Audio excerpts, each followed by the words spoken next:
So, stay with me here. It's Christmas Eve, office party, 30th floor, lovely. Somewhere between the champagne and Let It Snow on the stereo, a barefoot man is bleeding in an air vent, desperately trying to apologise to his wife while German thieves steal $640 million in bearer bonds. It's the classic Christmas tale of a haunting mistake, a second chance, forgiveness, and terrorists with a bajillion automatic weapons. It's either the worst Hallmark film you've ever seen or the greatest Christmas movie of all time. And I'm going to prove to you it's the second one. Ironclad arguments, philosophy, explosions, and all. Yes, every December, the same debate breaks out. Is Die Hard a Christmas movie? And every December, I watch people fumble this question like it's a live grenade.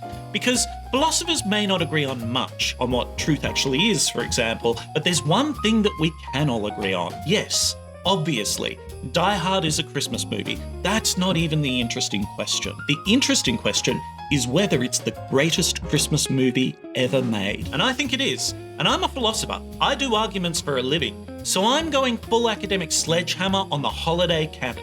I've got themes, I've got evidence, I've got interviews from the cast and crew, I've got a small mountain of increasingly unhinged Die Hard Christmas merchandise, and I've got what I think is an airtight, overthought, borderline obsessive case for why this film belongs at the very top of your holiday watch list, I hope. So consider this my Christmas gift to you, and welcome back to a very special, very festive edition of Philosophical Film Club. Yippee-ki-yay, mother! Well, you know how it goes.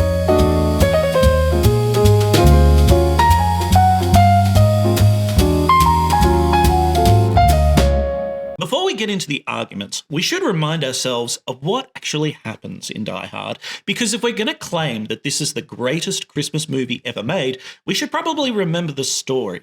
So, it's Christmas Eve in Los Angeles. John McClane, New York cop, lands at LAX with a giant stuffed teddy bear and absolutely no emotional intelligence. He's here to see his estranged wife, Holly, at her office Christmas party on the 30th floor of Nakatomi Plaza, and hopefully unruin his marriage before the new year. On the way in, we get one of my favourite small moments in the movie. McClane's in the back of a limo with Argyle. Run DMC's Christmas in Hollis comes on, and John frowns. Christmas music? It is Christmas music. Here's the thing, John's wrong. It is Christmas music. And we're already deep into this weird overlapping Venn diagram of arguments about hip-hop, action cinema, and festive cheer, and the movie hasn't even really started yet. And it's already arguing with you about what counts as seasonal. Well, when John McClane gets to Nakatomi, we see the other key piece of the setup. Holly has taken her maiden name. She's thriving in her career. Their relationship is on thin ice, if at all, and John is tense, defensive, and catastrophically bad at saying to her, I'm proud of you. He's also, let's be honest, easily distracted by the, LA excess.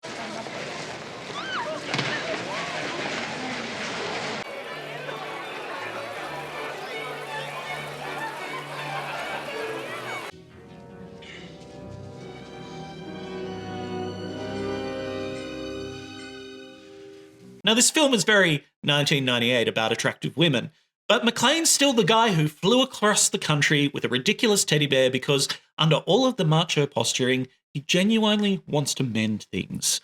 Then the party gets interrupted. A truck full of extremely well-organised terrorists arrive, led by Hans Gruber, a man who walks into every room like he's just stepped out of a very expensive cologne commercial. They shut down the building, take everyone hostage, and start working on the Nakatomi vault. John, conveniently barefoot because of that whole make fists with your toes tip from the plane, slips away into the stairwell and suddenly becomes the world's least prepared one-man resistance movement. From there, the film turns into a kind of violent advent calendar. We open each little door and another iconic moment falls out. For example, McClane takes out one of Hans's men, steals his weapon, and then sends the body back down in an elevator wearing a Santa hat and a message scrawled on the sweatshirt. Now I have a machine gun. Ho, ho, ho. Now that is an incredible amount of seasonal confidence for someone still not wearing shoes. Outside, the LAPD eventually show up. Then the FBI agents Johnson & Johnson arrive by helicopter to, quote, take over. And, how to put this kindly, Their contribution to the evening is limited and not exactly helpful. They escalate, they misread everything, and at one point their chopper gets obliterated in a rooftop fireball, prompting Deputy Chief Dwayne Robinson to deliver one of cinema's understated lines about institutional competence. Holy Christ. Gonna need some more FBI guys, I guess. Inside, Hans is having a much better night. Theo is drilling through the bolt locks, Beethoven is swelling on the soundtrack, the bearer bonds are almost theirs. At one point, Hans actually says, It's Christmas, Theo. It's the time of miracles, so be of good cheer and call me when you hit the last lock. and as far as Hans is concerned, he's the one getting the Christmas miracle this year. Of course, this is a Christmas movie, so the miracle is not going to be successful corporate robbery, but more on that in a bit. Then we get the broken glass scene, the radio friendship between John and Sergeant Al Powell, the fire hose jump off the roof, the helicopter explosion, the whole building turning into a flaming Advent wreath. John gets more bruised, more bloody, and yet somehow more determined. And then we get the showdown. Hans has Holly at gunpoint. The building is falling apart around them. John staggers in, absolutely wrecked. And Holly, seeing the state he's in, just breathes. And John, half dead, half bloodied, still holding on by sheer stubbornness and love for his wife and family, just says, Hi, honey. It's funny. It's tender. It's also the most married line imaginable. No heroic speech to Hans, just, hi, honey, followed by the most chaotic couples counselling session in film history. There's the final trick with the gun taped to his back, the shot, the watch, and then Hans, our Grinch, our anti-Santa, falls backwards out the window in slow motion, clutching Holly's wrist until the clasp finally breaks. Our villain literally plummets out of the story. And then, in one of the most quietly beautiful images in the film, it starts to snow.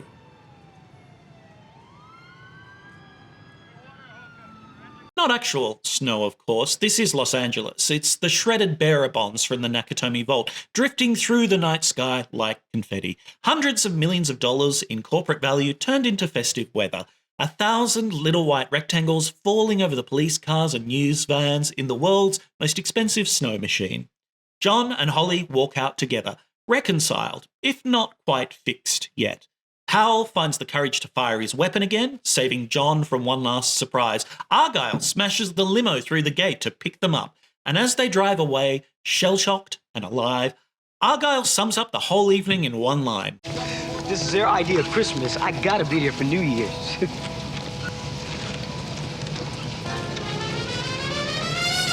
Roll Let It Snow. Roll the credits. Roll decades of debate. That's the story we're dealing with. One night, one building, one marriage on the brink, a lot of extremely dead Germans, and a surprising amount of Christmas. All right, now that we've mentally rewatched Die Hard together, you're welcome, here's what we're going to do in the rest of the video. First, we're going to look at the surface. All of the obvious, undeniable signs that Die Hard is a Christmas movie. The setting, the music, the imagery, and crucially, the mountain of increasingly unhinged merchandise that has grown up around this film like tinsel on a dead tree. Then we're going to dig into the spirit of Christmas, the stuff underneath the explosions like second chances, forgiveness, broken people trying to do better, and the idea of a miracle that isn't really miraculous at all, just two people showing up for each other when it counts. And after that, we're going to go up against the greats, the Christmas canon, A Christmas Carol, It's a Wonderful Life, The Grinch, Home Alone, all of the usual suspects. And we're going to ask fairly, rigorously, and with only mild bias, whether any of them actually do the job better. Then, lastly, we get into the big claim that Die Hard isn't just a Christmas movie, but it's the greatest Christmas movie.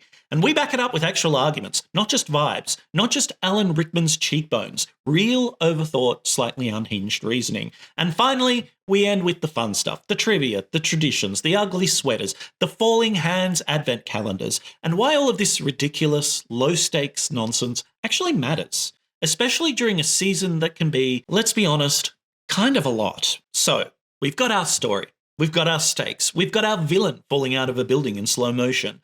Now let's start at the obvious place. If we're going to claim that Die Hard is the greatest Christmas movie ever made, we should probably prove it's a Christmas movie at all.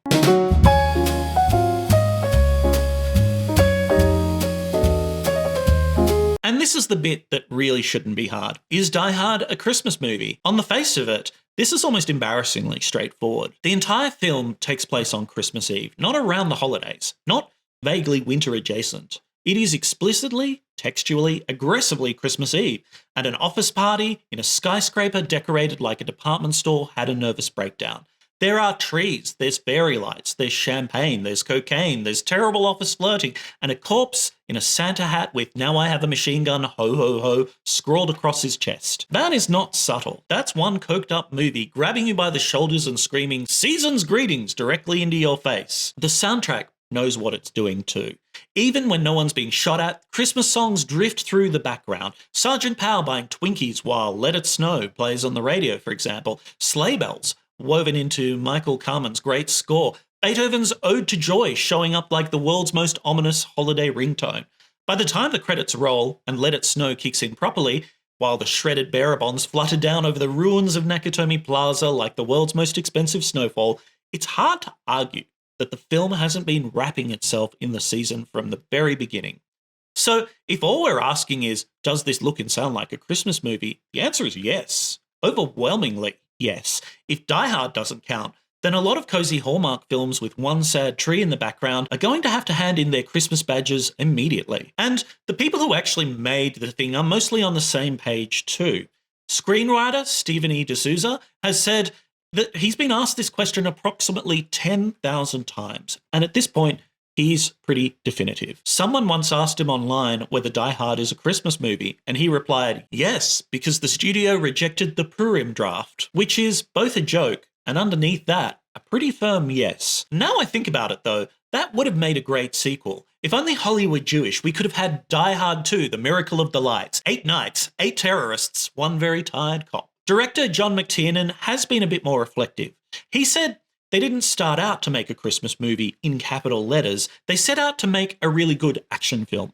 But the way the audiences embraced it during the holidays and the way that the film leans into joy and redemption by the end is what kind of turned it into one. Christmas has claimed it, and the studio clearly saw which way the snow was falling. For the 30th anniversary, they cut a whole new trailer that literally markets the film as the greatest Christmas story ever told. You don't do that unless the culture has already decided on some level that this belongs next to It's a Wonderful Life and Home Alone in December. Now, there is some playful dissent. Bruce Willis did a big mic drop moment at his Comedy Central roast many years back where he said, Die Hard is not a Christmas movie. It's a Bruce Willis movie. Which is a great line. But it's also exactly the kind of thing you say when you've been asked this same question for 30 years and you're a bit done with it. So fair enough, Bruce. But honestly, creator intent is just the warm-up. If we really want to know what our culture has decided counts as Christmassy, there's a much simpler test. We follow the money. Because at this point, Die Hard at Christmas is practically a spin-off franchise. You can kit out an entire December in Nakatomi-branded nonsense. There are ugly Christmas jumpers with Nakatomi Plaza Christmas Party 1988 on them. There are jumpers with John McClane knitted into a fake Fair Isle pattern crawling through a pixelated air vent. There's a picture book parody called A Die Hard Christmas that retells the entire film in the style of 'Twas the Night Before Christmas, complete with cozy rhymes, charming illustrations, and absolutely no warning for the children that Hans is about to exit through the window. There are Hans Gruber baubles you can hang on your tree. There are Die Hard is a Christmas movie mugs, tea towels, and t-shirts. There are socks. There are snow globes. There is almost certainly a scented candle out there that claims to smell like gunpowder and Twinkies. And then there's my personal favourite, an advent calendar where each day you move a falling Hans Gruber one notch closer to his grisly fate. You literally count down to Christmas by watching a tiny German man inch closer to his doom. That is deranged. That is also kind of perfect. So where does this leave us? Well, at this point, I think the question, is Die Hard a Christmas movie, is almost academic, which, as an academic I love, I will happily spend an hour arguing about the ontology of Christmas films. That's basically what we're doing right now. You're welcome again.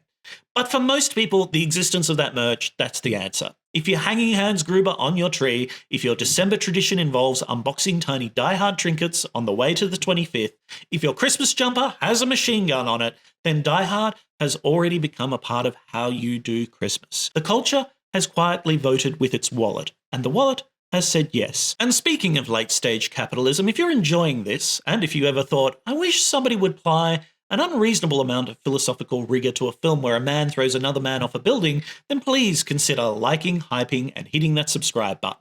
It helps the channel more than you think, and it means you'll be here next time I spend 40 minutes arguing that Alien is a film about workplace safety and Heidegger. So on the surface, Die Hard passes every test with flying colours. It's set at Christmas. It looks like Christmas. It sounds like Christmas. It has generated an entire, slightly unhinged merchandise ecosystem. By the standards we normally use, setting, imagery, the stuff we ritualise and buy and wear, this absolutely is a Christmas film. But that still leaves a deeper question floating around the edges. Okay, fine, maybe it wears a Santa hat, but that doesn't mean that it captures what Christmas is actually about and for. You can wrap almost anything in fairy lights. That doesn't make it spiritually meaningful. The real question isn't, does Die Hard look like a Christmas movie? It's, does Die Hard actually carry the spirit of Christmas? Does it care about the things we're supposedly meant to be thinking about at this time of year, like second chances, forgiveness, the possibility of being slightly less of an arse than we were in November? Let's find out.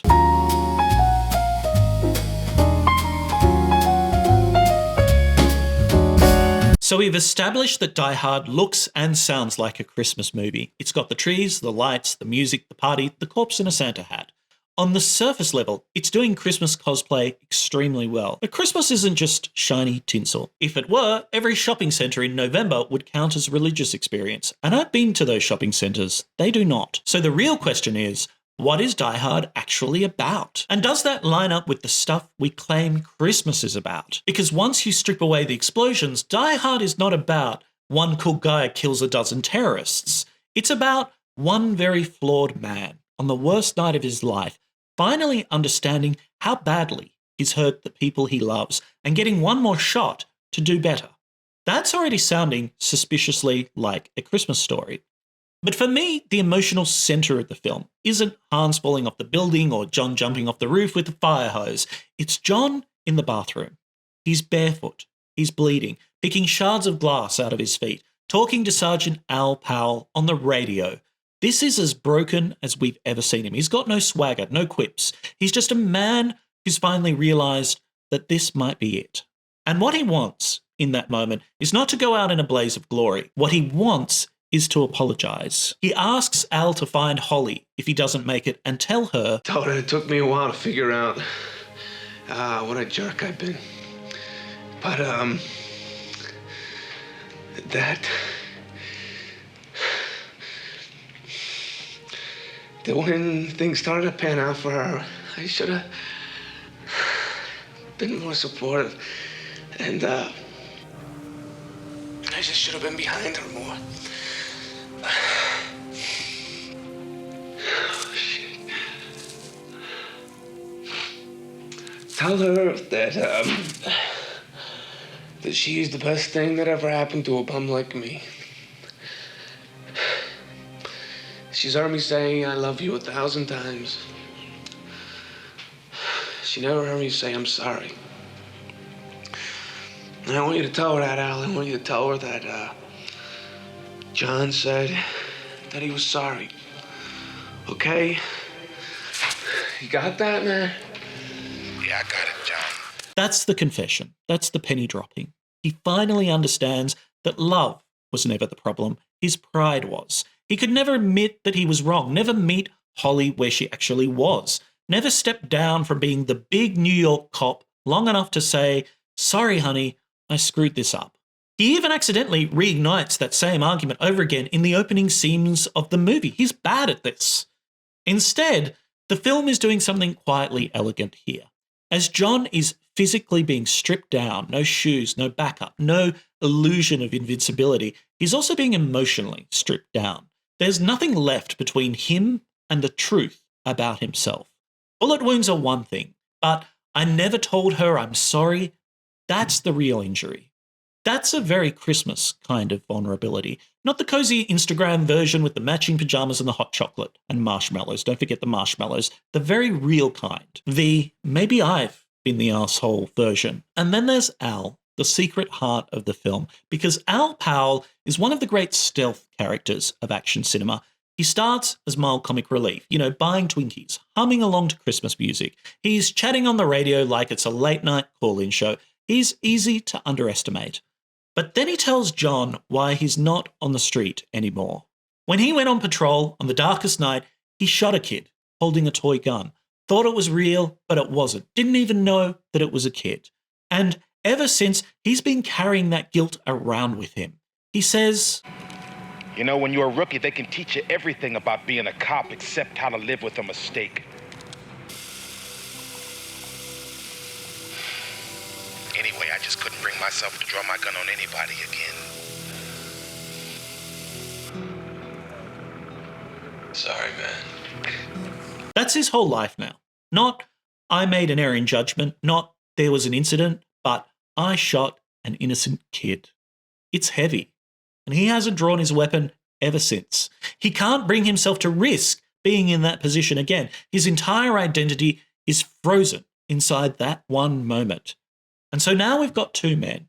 John, paralyzed emotionally, unable to say I'm sorry to his wife, and Al, paralyzed professionally, unable to trust himself to act. And this absolutely ridiculous terrorist siege becomes, for both of them, a kind of long dark night of the soul. John is forced to confront the fact that he might never see Holly again. Al is forced into a position where he might have to pick up that gun. By the end of the film, both of them get a kind of Christmas miracle. So in that great scene in the bathroom, John does the hard thing. He apologizes. And when the movie ends, he doesn't stroll out of Nakatomi Plaza like a conquering hero. He limps out like someone who's finally realized what actually mattered and how close he came to losing it. Plus, when Holly introduces herself as Holly McClane at the end, not Gennaro, that's not just a cute callback. That's a decision. She's forgiving him enough to take that name back on her own terms. The Christmas miracle here is not the terrorists are dead, or the EMP lock on the vault got switched off. Hands. It's my wife is willing to give me another chance. Al gets his moment too. When Carl, somehow still alive, staggers up with a gun in the final seconds, it's Al whose cop instinct allows him to react. The same instincts that betrayed him so long ago. After a whole film of avoiding that choice, he draws his weapon to save John. It's not a cool badass moment. It's a very specific kind of moral turning point. Scrooge opens a window and yells, "You there, boy, what day is this?" Al drops a motherfucker. Well, you get the idea. He proves to himself that his story doesn't have to stop with that kid, that he can act again. And this time, it's genuinely in defense of the people he's sworn to protect. Both arcs are about guilt and the possibility of being more than the worst thing you've done. To me, that's a visit from three ghosts, a world without you, and a heart growing three sizes all rolled into one action film. And Christmas, in the way that we talk about it, is meant to be the season where we soften a little.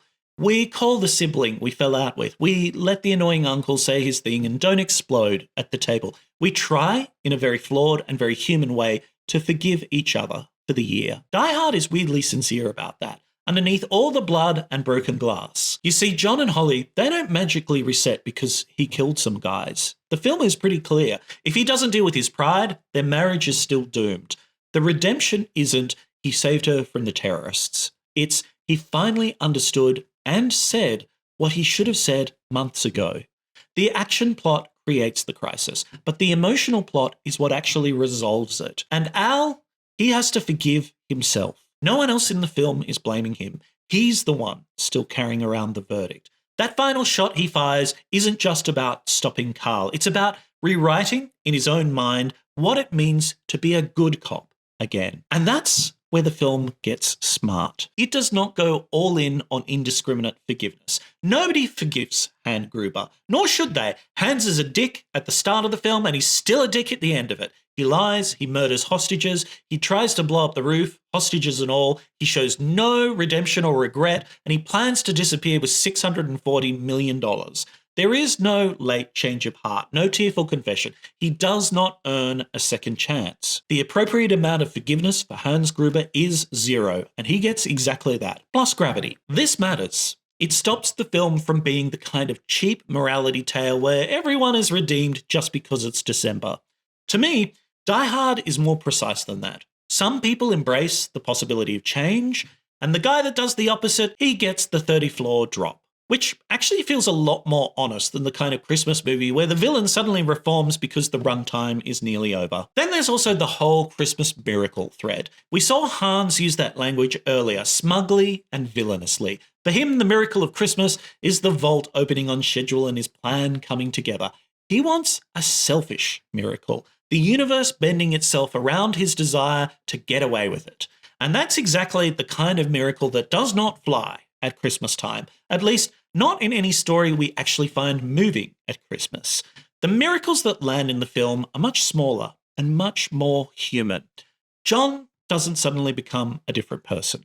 He just finally manages to say the thing that he's been too proud to say. Holly doesn't suddenly forget everything that happened. She decides that there's enough there to try again. And Al can't undo what he did, but he can decide that his life is not only that one awful moment. These aren't supernatural miracles, they're kind of moral ones, but they're the kind that actually change lives. Because the real miracle of Christmas is not peace on earth. We've seen the news, that's not coming. It's getting one more shot to get it right. Literally, in McClane and Powell's case. They get shot at, they bleed, they nearly die, and what they walk away with, it's not perfection, not a tidy bow on everything, just another chance and another Christmas. Another opportunity to be slightly less of a disaster than they were the year before. And that, for my money, is closer to the honest emotional core of the season than a lot of films that actually have Christmas in the title. So at this point, Die Hard doesn't just look like a Christmas movie. It has the spirit of one.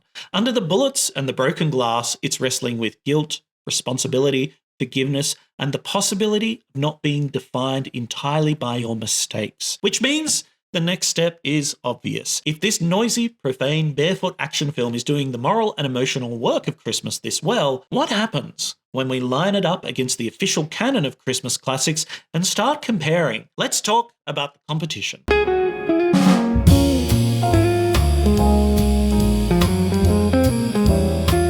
So at this point, we've got two things on board. One, Die Hard very obviously looks and sounds like a Christmas movie. And two, under all of the chaos, it's doing real Christmas work. Guilt, second chances, forgiveness, all of that. But it's one thing to say, yes, it belongs in the Christmas section. It's another thing entirely to say, also, it might be better than the things already on that shelf. So let's be irresponsible for a minute and line it up against the big hitters. Not the modern Santa gets drunk and punches capitalism comedies, the real heavyweights. The films and stories that basically built the idea of what a Christmas story is. And then, at the end, we'll deal with their chaotic younger cousins, you know, the Home Alone's, Elf's, Bad Santa generation, where Christmas becomes this strange cocktail of the sacred and the profane, and somebody inevitably gets hit in the face with something. And if we're talking Christmas stories, we have to start with Dickens. A Christmas Carol is ground zero, patient zero, the text. This is the original. Terrible man has one weird night, sees the error of his ways, and wakes up desperate to be better. Scrooge is haunted by ghosts. They show him who he was, who he is, what he's becoming. He sees the damage he's done, the loneliness that he's chosen, the future that he's heading into, and he cracks. He begs for another chance. Now, Die Hard doesn't have literal ghosts, but John McClane is doing a very similar overnight crash course in Here is your life, look at what you've done. He doesn't have Marley rattling chains, or Jacob for that matter, or even Statler and Waldorf. He has Al Powell on the radio, calmly holding up a mirror. And he doesn't get the ghost of Christmas yet to come, he gets the very real possibility that Holly dies in that building because of his stubbornness, because he couldn't get over himself long enough to move to LA and support her career. The bathroom confession, she never heard me say I'm sorry, is his Scrooge at the gravestone moment. That's the point where he finally sees himself clearly, not as the cool New York cop, but as the guy who let his marriage rot because he couldn't lose an argument. The difference is that where A Christmas Carol externalizes everything into ghosts, Die Hard pushes it all back into the action. John's moral reckoning happens while he's dragging his bleeding body through the air vents. His existential crisis has C4 involved. And there's a second thing worth noting. Dickens has been remade so many times that the story has gone kind of a bit soft around the edges. Every second Christmas special is some version of Grumpy Boss has a change of heart. We've seen it done with the Muppets, with Bill Murray, with animated vegetables. The arc has become furniture. Die Hard is, in a way, one of those Scrooge stories. It just hides that arc inside an action movie. And because it's hiding, it actually lands with us much harder. We don't walk into Die Hard thinking, ah yes, time for my annual moral allegory. The emotional stuff sneaks up on us while we're busy enjoying the explosions. You could say that Dickens walked so John McClane could run barefoot over glass. Then we have It's a Wonderful Life. For a lot of people, this is the definitive Christmas film. Suicidal despair, a guided tour of your own significance, and the realization that your life has mattered more than you ever knew. George Bailey is a man crushed by the weight of his responsibilities, convinced that the world will be better off without him. He gets to see what the world looks like without him. It's bleak, and that knowledge pulls him back from the edge. Now, John McClane isn't trying to jump off a bridge. He's trying to get through a ventilation shaft. It's a different vibe. But he is in a kind of existential crisis. As we've talked about, his marriage is failing. He's in a city he clearly resents. He doesn't really know who he is if he's not the guy with the badge in New York. Over the course of the night, he gets a very intense lesson in what his presence actually means to people. If he fails, Holly dies. Everybody dies. Al never gets his shot at redemption. A whole party full of people don't go home. The worst people win. His existence matters in concrete, undeniable ways within the movie. In It's a Wonderful Life, the community gathers around George at the end and basically says, you belong to us, you matter, we're here for you. In Die Hard, he's smaller and messier, but the structure isn't that different. Holly chooses him. Al steps up for him. Argyle even crashes a limo through a gate for him. Even the battered, smoking ruin of Nakatomi Plaza is kind of a physical record of his involvement, proof that he was there and that it mattered. Where It's a Wonderful Life sits you down and patiently explains its moral to you, Die Hard lets you feel it as adrenaline and as relief. You get the same, oh God, I'm glad he's still here beat. It just happens while you're also processing a helicopter exploding. And also glad the other Johnson isn't here either. You can argue that It's a Wonderful Life is more explicit and more earnest about its message, but you could also argue that Die Hard achieves something trickier. It makes you care about that message without ever announcing it. You come for the action and you leave weirdly moved. Next, there's the stealing Christmas stories. We've got How the Grinch Stole Christmas in all of its form, the book, the animated special, the Jim Carrey fever dream, the Cumberbatch one, and we've got The Nightmare Before Christmas, where Jack Skellington tries to hijack the holiday because he's bored of Halloween. In both cases, someone outside the tradition decides to grab Christmas, reshape it, or ruin it. The Grinch wants to kill the holiday by taking all the stuff. Jack wants to wear it like a costume and turn it into a performance. Neither of them actually understand what's going on emotionally underneath.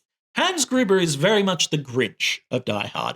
He walks into Nakatomi like he owns the place, surveys the Christmas party and thinks, yes, I will be stealing this. He's literally stealing Christmas in the driest, most 1980s way possible. Not the presents or the roasted feast, but the bearer bonds. He has the Grinch smirk, the Grinch energy, that Grinch plan. What he doesn't have is the Grinch's arc. There's no moment where Hans's heart grows 3 sizes. He does not join the Who's for a roast beast on the roof. He gets a Rolex and a swift meeting with gravity. In a strange way, Die Hard is more honest about this trope than a lot of the Stole Christmas stories. It doesn't pretend that every villain just needs to hear a good song to become good. Some people will hear the song and still go for the vault. Some people don't grow hearts. They just fall. If we put Die Hard next to The Nightmare Before Christmas, we get something similar. Jack's problem is that he's bored and he wants to own Christmas creatively. Hans's problem is that he wants to own it financially. Both misreads the point. Christmas, in their minds, is something you can possess, a season you can control, a spectacle you can stage, a vault that you can crack.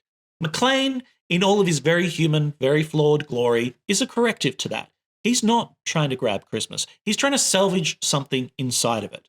A marriage, a bit of dignity, and one more shot at being decent. So if we're scoring on who gets closer to the emotional point of the holiday, Hans sits way below even the Grinch. John, weirdly, sits higher than Jack Skellington. And then we get to the modern batch. Home Alone, Elf, Bad Santa, and all of the other films where Christmas becomes this volatile mix of Hallmark sentiment and absolutely deranged behaviour.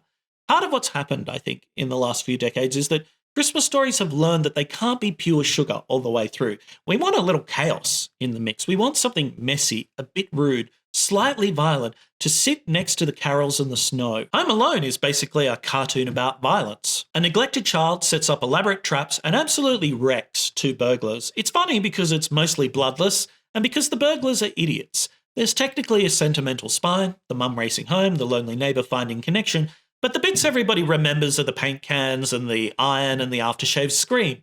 Elf does the opposite. It leans heavily into sweetness and silliness with just enough cynicism in the background to make the joy feel earned. Bad Santa goes all in on the profane, sex, booze, crime, and then, somewhere under the grime, a sort of grudging, misanthropic tenderness. And we watch these because they let us enjoy a holiday that is both sincere and chaotic. They acknowledge that families are weird, the bodies are gross, and the people swear in December too. The sacred is there, but it's sitting next to someone making fart jokes in a Santa suit. So where does Die Hard sit in all of that lineup? Honestly, it might be the most balanced version of that sacred and profane mix. It has the cartoonish violence of Home Alone, except the consequences are real.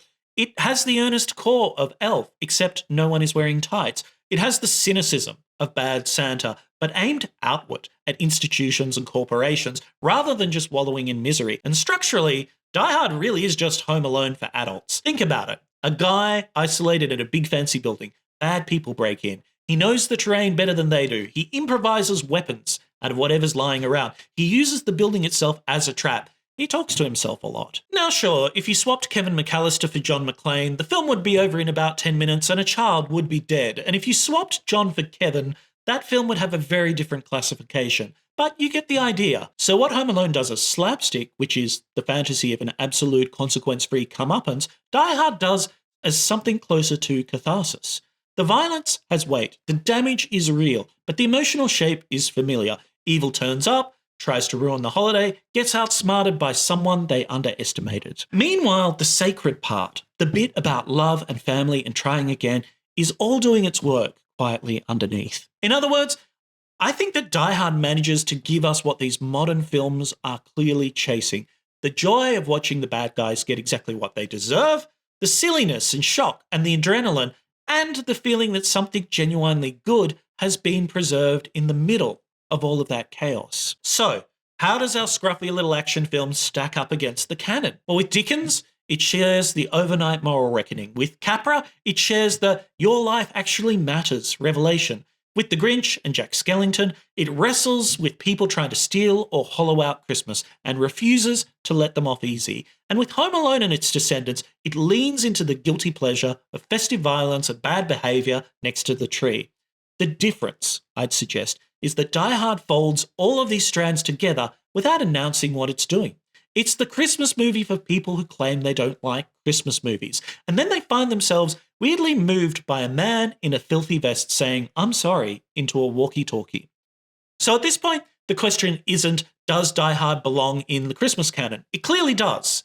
It's already in conversation with the canon, whether it's meant to be or not. The much more dangerous question is the one we started with. If it's playing in the same league as A Christmas Carol, It's a Wonderful Life, The Grinch, and Home Alone, why not just admit it might actually be the best of the lot? Well, that's where we're going next.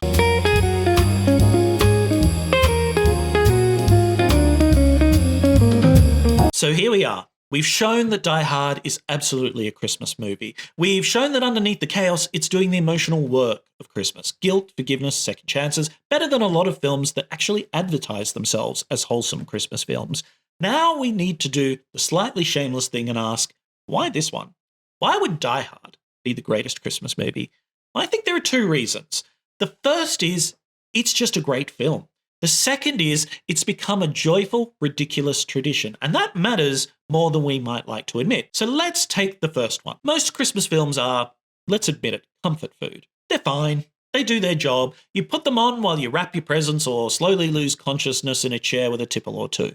There are exceptions. I mean, It's a Wonderful Life is a genuine masterpiece, but a lot of the seasonal canon is, frankly, background noise with fairy lights. Die Hard is not background noise. Even if you stripped out the Christmas elements entirely, you'd still have one of the tightest, most influential action films ever made. The script is lean. The geography of the building is crystal clear. You always know where everyone is, what's at stake, and how much time is left. The tension ramps up in really effective ways. The jokes land. The emotional beats, they actually go somewhere. Film schools teach this thing as a masterclass in structure and pacing. That's not a joke. Actual film schools with whiteboards. And the casting is a minor miracle in itself. Bruce Willis was not an obvious choice for this film at the time. He was the guy from Moonlighting, the sarcastic rom-com lead, not an action star. And that's exactly why it works. The whole point of McClane is that he's not a muscle-bound superhero. He's an everyman who's slightly out of his depth, who hurts when he falls, who complains, who bleeds. Then there's Alan Rickman in his very first film role, believe it or not, who strolls in and basically invents a new category of villain. Educated, elegant, funny, and absolutely ruthless. He delivers every line like he's doing Shakespeare a favour. And then he gets one of the greatest exits in cinema history, courtesy of a stunt where they actually dropped him 40 feet and early to get that look of genuine shock on his face. Everything around these actors is sharp. The supporting cast, the editing, Michael Kamen's score, the way the tension is balanced with humour, so you never quite suffocate, but you never quite relax either. So when we say greatest Christmas movie, part of what we're really saying is most Christmas films don't get anywhere near this level of craft. They're not built to carry this much cinematic weight. Die Hard is.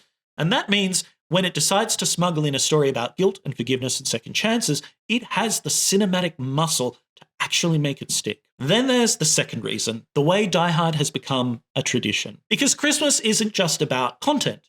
It's about what we do with it. The songs we sing each year, the films we rewatch, the stupid rituals we repeat until they stop being stupid and start being ours. And Die Hard has become one of those rituals. Every December, people put this on with their friends or family, sometimes instead of the approved classics, sometimes as counter-programming to them. There are households where it isn't officially Christmas until Hans Gruber has fallen off Nakatomi Plaza. There are Nakatomi Plaza Christmas Party 1998 jumpers, as I mentioned, Die Hard storybooks written in the style of 'Twas a Night Before Christmas, and much more besides. It's silly, it's low stakes, and it brings people together.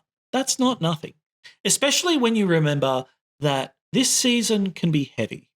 Because for a lot of people, the holidays can be complicated.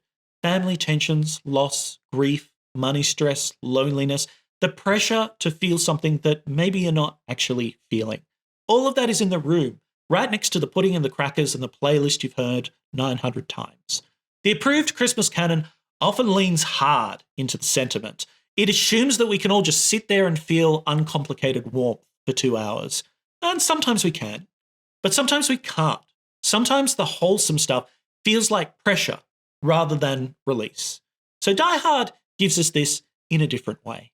It admits that things are chaotic and painful and unfair. It admits that institutions don't always work, that authority is often pretty useless, and that the worst people sometimes really do seem to be winning. And then it gives us this strangely hopeful story anyway. A man trying to fix his marriage, a cop trying to live with what he's done, a group of hostages who do finally get to go home. Around that serious emotional core, the film wraps something else. And it's there in the music, joy. So much that it's almost on the nose joy in one case, with good old Ludwig van's Ode to Joy blasting out while the vault opens, Beethoven scoring the villain's big moment like a demented Christmas concert. And what are explosions after all, if not just bigger, better fireworks? And there's a more ordinary joy in there too, in the way that we treat the film. We quote the lines, we laugh at the sheer excess of it, we wear the jumpers, we rewatch it not because we've forgotten what happens, but because we want to experience and feel it again. Even the trivia of Die Hard has become part of the fun. For example, the fact that the film was adapted from a serious thriller novel called Nothing Lasts Forever. The fact that because the novel was technically a sequel to a book called The Detective, 20th Century Fox was contractually obliged to offer the role of John McClane to a 73-year-old Frank Sinatra first. That would have been a different film. The fact that Bruce Willis, basically the last-ditch option after everybody else turned it down, is now so embedded in the role that imagining anybody else is impossible. At this point, Die Hard isn't just a film. It's an excuse to gather, to get together and laugh, to be a bit silly together in a season that often takes itself way too seriously. And that's the final piece of the argument for me. The greatest Christmas movie doesn't have to be the most pious or the most explicitly religious or the one with the most carols. It has to be the one that holds all of this together. The guilt, the second chances, the messy families, the quiet acts of forgiveness, the silliness, the chaos, the fireworks, the jokes, the sense that somehow, against the odds, we might still find a way to be okay. Die Hard does all of that. It does it while crawling through an air vent and taping a gun to its back. And it makes us want to come back and do it again every single year.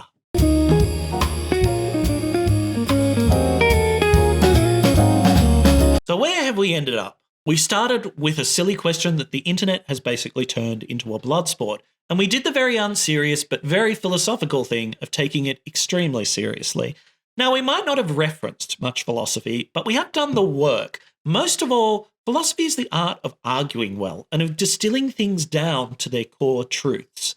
And along the way, we looked at the surface of the film, the trees, the music, the merch, the corpse in a Santa hat, and found that it's a film that's aggressively, undeniably full of holiday spirit, especially when it isn't taking itself too seriously. Then we looked underneath and we found something more interesting. The story with all the themes that you could want from a Christmas film, including, most importantly, the possibility of not being defined by your worst decisions. We lined it up against the canon, Dickens, Capra, The Grinch, Kevin McAllister, and it held its own. It's having the same conversations, but it just hides them inside a hostage thriller instead of wrapping them in snow. And on top of all of that, it's simply a fantastic film. So yes, Die Hard is a Christmas movie, and I think it makes a very strong case for being the greatest one we've got. But here's the bit I like the most. Maybe the most Christmassy thing about Die Hard isn't the film itself. Maybe it's what we've done with it. The arguments every December, the watch party, the terrible jumpers, all of it. That joyful, low-stakes nonsense we keep repeating. That's what makes something a Christmas tradition. There's something quietly lovely about that, because the world doesn't get any simpler in December. If anything, it sharpens and it stresses. Die Hard does not pretend otherwise. It admits the chaos. And then it offers us a little hope anyway. Not grand, abstract hope, just the possibility that we can be slightly better than we were, that we can apologise, that we can forgive, sometimes even forgive ourselves, that we might get one more shot at not wasting the time we have with the people we treasure right in front of us. Most of us will never be like John McClane, and frankly, most of us should never be allowed near that many firearms. But we can be John McClane in the way that actually matters. Someone who finally says things to the people they love that they should have said a long time ago, and offer and accept a little forgiveness. But that's it for this very special episode of Philosophical Film Club. Thanks for coming on this ridiculous festive deep dive with me. I hope you enjoyed it as much as I have. But until next time, be wise and be kind, and could it be anything other than... Yippee-ki-yay, motherfucker.